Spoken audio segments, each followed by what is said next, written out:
So my name is Kate O'Hare Palmer.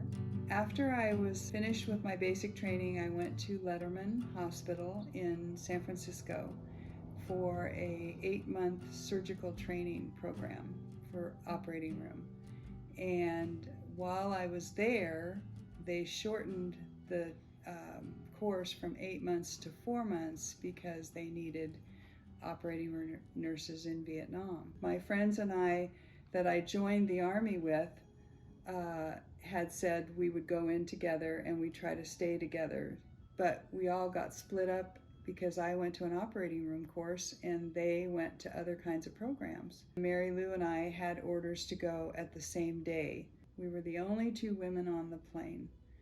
That's when we realized things were going to be a little bit different, and we were getting pretty nervous then. And so when we got to Vietnam, the air, when we walked outside, the air that hit us was so hot. As we walked down the stairs, all we could see were all the men waiting to get on the plane, and they had their heads on their duffel bags. They were all hanging out. They were filthy.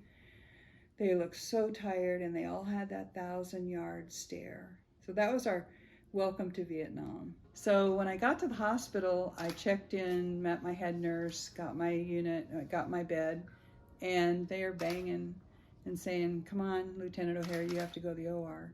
We need you now."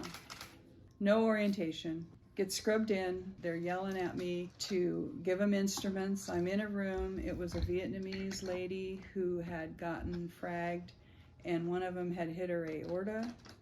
Threw my instruments on, started throwing it, and and that's it. That was my first case. They just said, "Scrub here, go there, you're in that room." That's how it worked. After I came home, I got home, and after a couple weeks, you wanted to go back because you saw what was happening on the news, and you knew that you could help. And it was like, you started thinking, gosh, maybe I should go back. But that's what happens, I think, in most wars. It gets to the point where you're really not fighting, at least you're not fighting the enemy. You're trying to help each other.